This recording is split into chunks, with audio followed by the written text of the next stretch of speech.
Ready? Okay.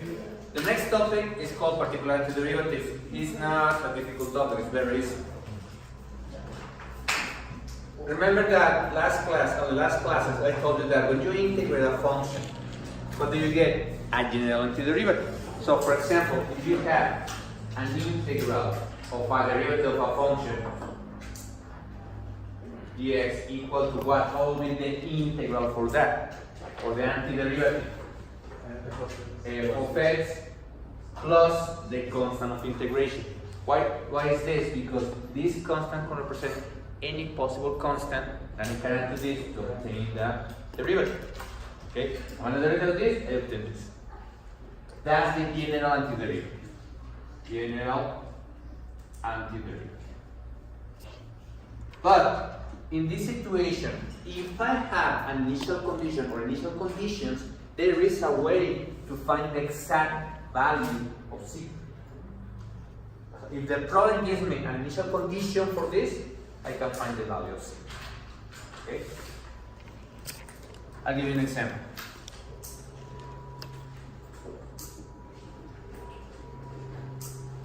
Find the the particular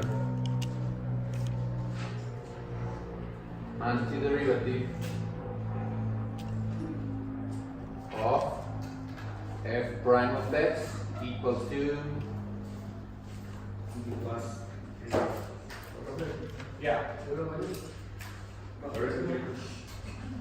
okay.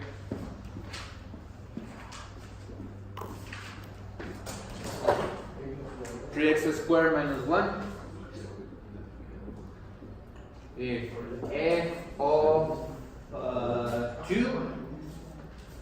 is equal to 4. Okay? I have the derivative of a function, I have an initial condition. And the question is, find the particular antiderivative. What do you think we should do? What will be the first step? Get the integral. Get the antiderivative of this one. So, antiderivative integral of 3x squared minus 1 dx. What does this represent? This is the derivative, but if I integrate that, what do I get? X squared minus. No, not the solution. In general, what does it represent? A function, the function f of x. Okay? This is the derivative, but when I integrate that, what I get is f of x. And then I solve it. And if I solve it, what do I get? Which is, in this case? x3 3x cubed over 3 minus x it's equal to plus c. Simplify that, x to the cube minus x plus c. Okay? That is f of x. That is the general antiderivative. Okay? But if I have an initial condition, which in this case is this one, f of 4 equal to f of 2 equal to 4, I can use that to substitute in this one and get the value of c. So in this case, for example, f of 2 is equal to 4. Well, what do I do? Substitute. 2 to the cube minus 2 plus c. So it's going to be a minus 2 plus c equal to 4. C is equal to 4 plus 2, 6 minus 8 minus 2. That's the value of c. So what will be the particular antiderivative for this? F of x equal to x to the cube minus x minus 2. That is the particular solution.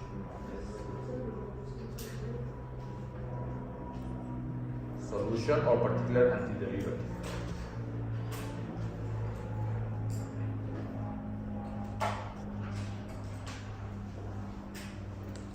And that's it.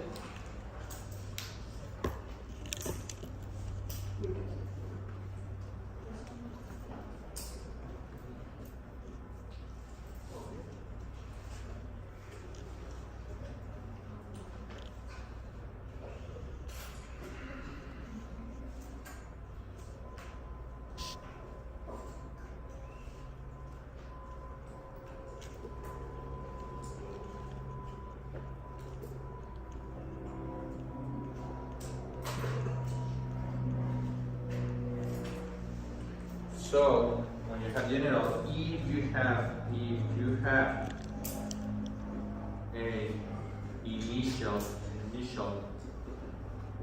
condition possible to obtain a particular derivative.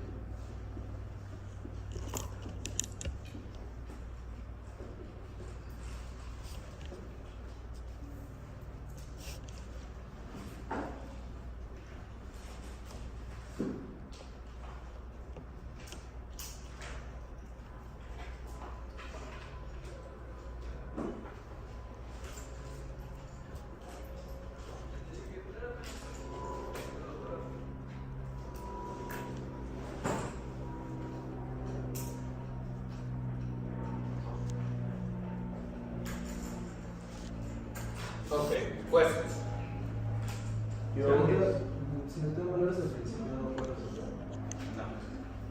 You cannot guess. You need to have something, an initial condition like this one, or something else, but there needs to have another value. But you don't have the value, then let me go.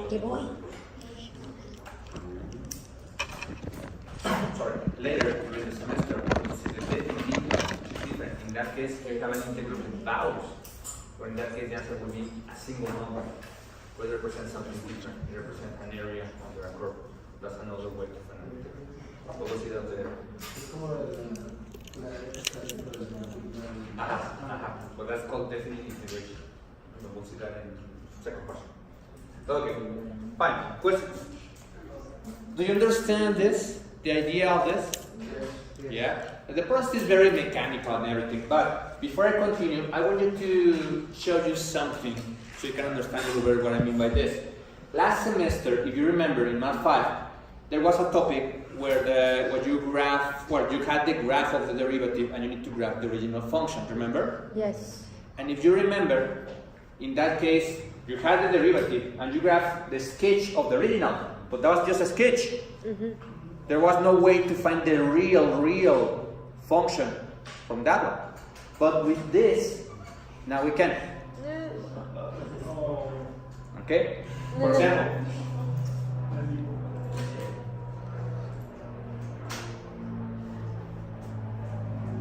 let's graph that one. For example, we're going to graph the derivative, which is 3x squared minus 1.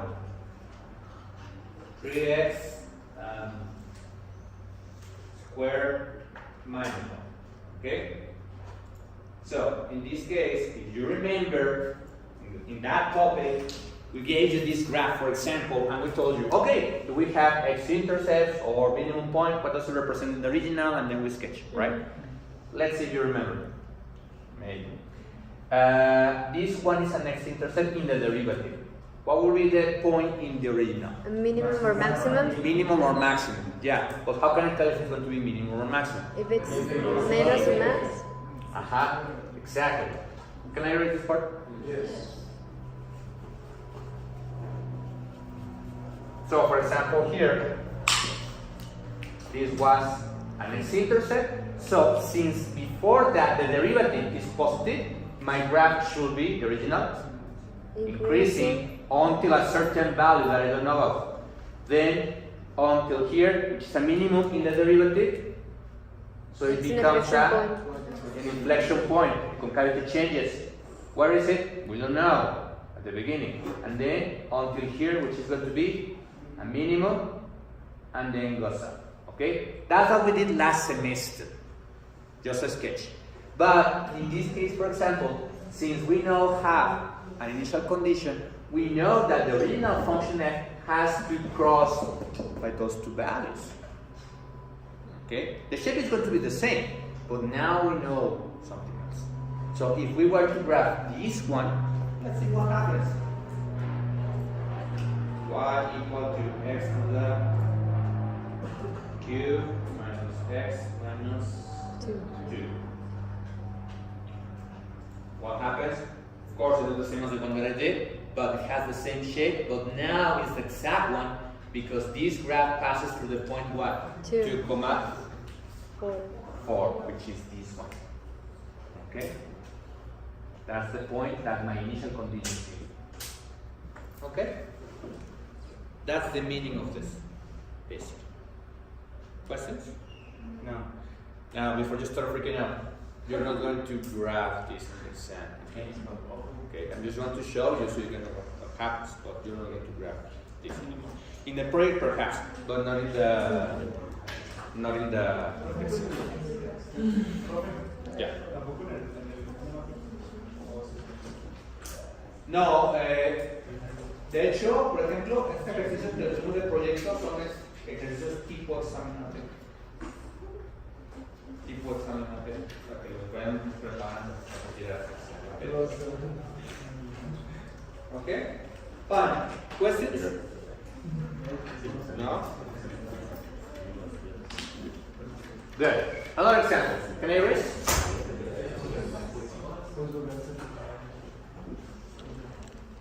Después de gastar 3 gritos a ciudad.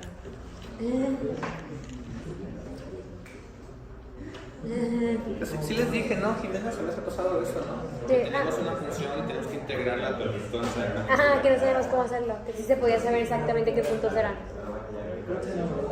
Profe, para el examen de AP se necesita la calculadora esta grafitadora. Sí. A 6 pesos. Pero ya que ustedes elijan si van a tomar el examen AP o no, ya te les va a decir dónde conseguirla y cómo usarla. En Plaza Amistad. Lo piden Ahí porque tengo es una bonita, una adecuada. Pero sí, está bien, donde la consigas.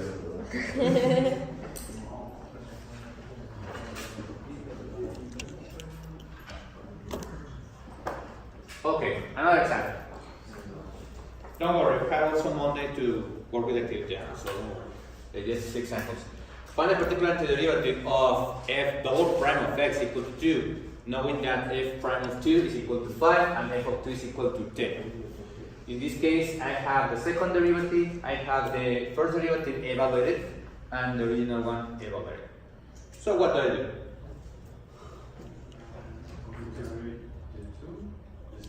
Integrate the 2, so it's going to be integral of 2, missing something?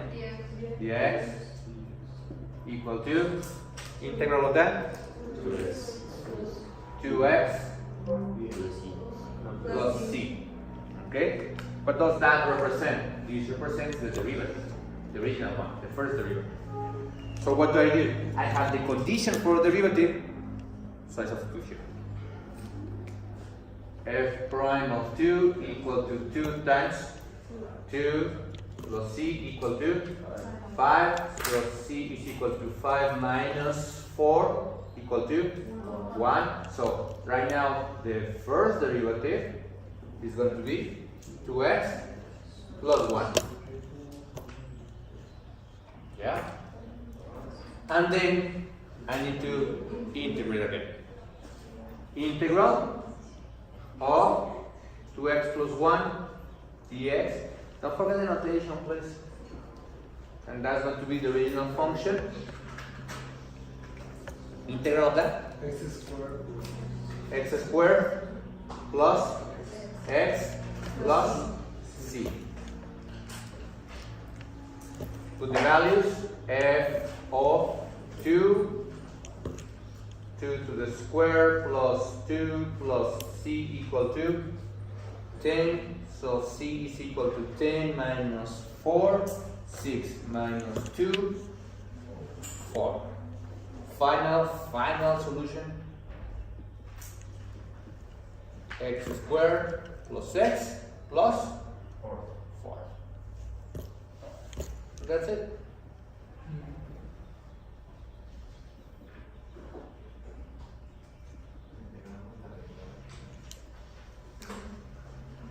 ¿Question? El segundo paso, integramos la segunda derivada y luego de ella todo. That's it.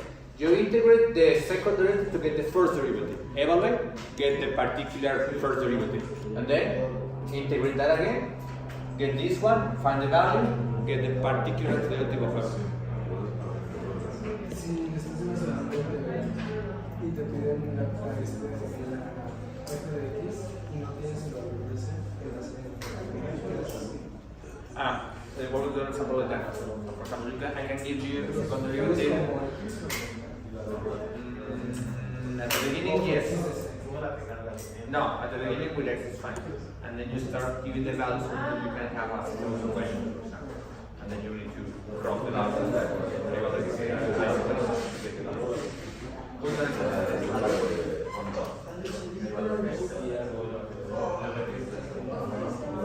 Questions?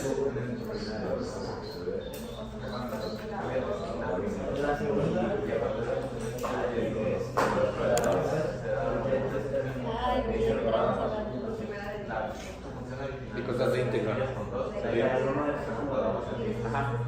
So the integral of 1 is always the variable. And the c is because it's c. Okay.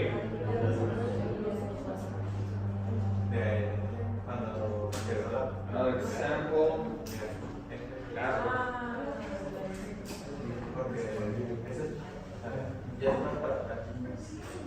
Questions about this? No, right?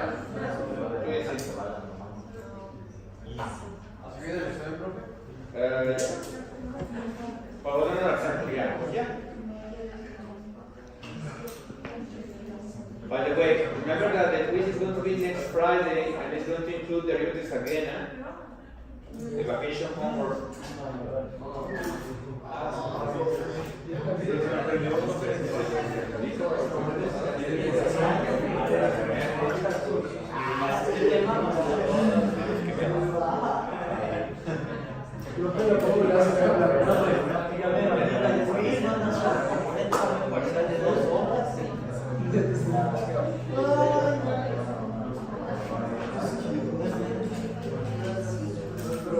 Okay.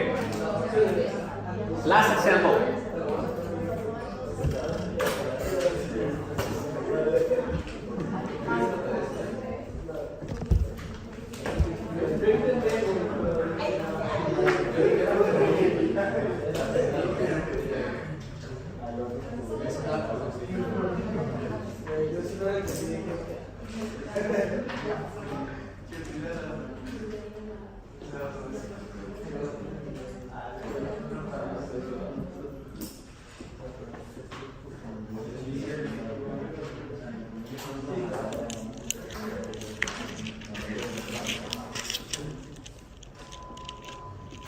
Okay. Last example. In this case it says differential derivative, but now I have second derivative of x, but the function f of x is equal to minus 32. But now I have two initial conditions for the original one. F of 1 equal to 20, f of 0 equal to 60. There's no typo there or mistake. Both are for the original. F of 1 20, f of 0 60. Okay? So what do? The same thing.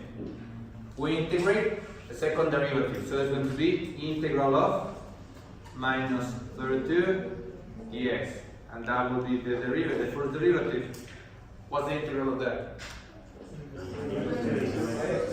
Minus 32x plus c. Now, question. Can you find the value of c right now?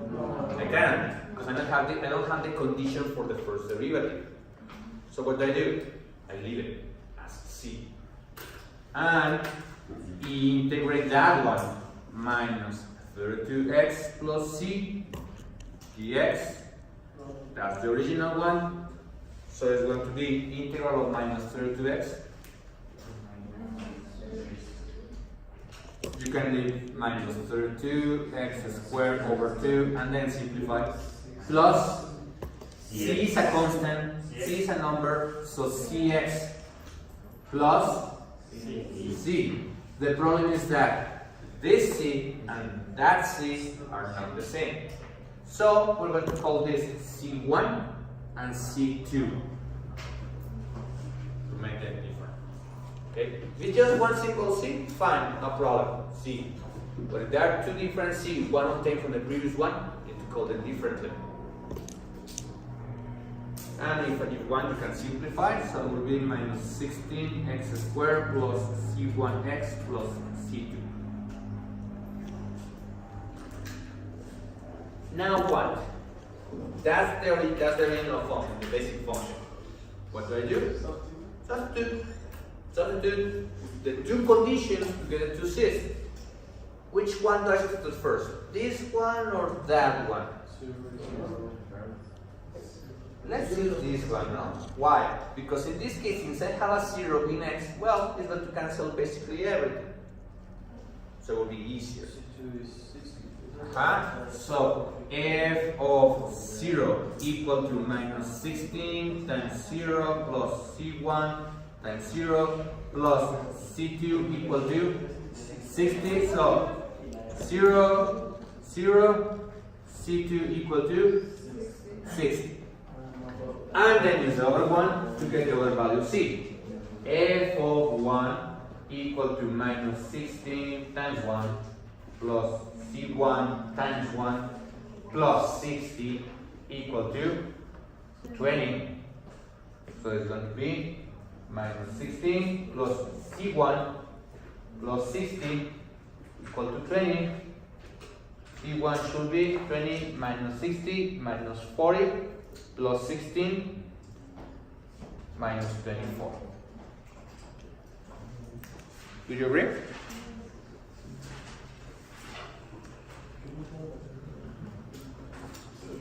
So what's my particular antiderivative for the entire exercise? Minus 60x squared.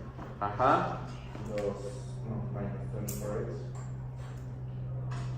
Minus 16x squared minus 24x plus 16. That's it.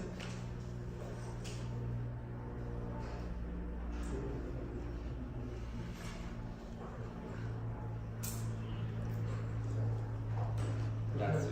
Yeah. Y cuando tienes el valor de la primera derivada, ¿no? Hmm? Con C2. O sea, con C1. Tienes el valor de la primera derivada. Yeah, in this case, yeah. Since I have that, I can find also that. But the final question is find the particular antiderivative, but I will be. But yeah. Si no, claramente deseo, nada más sí se puede encontrar. Yeah. We'll do an example on Monday with that. It's a little more difficult, but the thing is that you need to use a system of equations. And to cross the values and then get the values. Good. Excellent. Questions?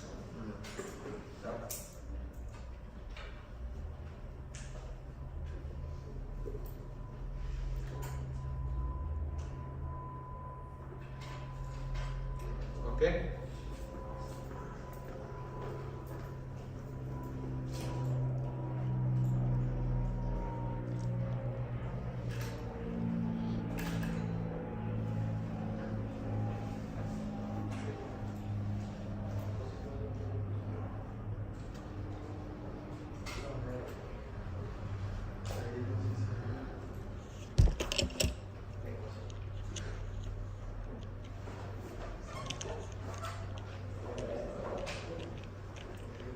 Okay, the activity 7.1.2, the next one, it's a lot shorter than the last one. There are just 8 exercises.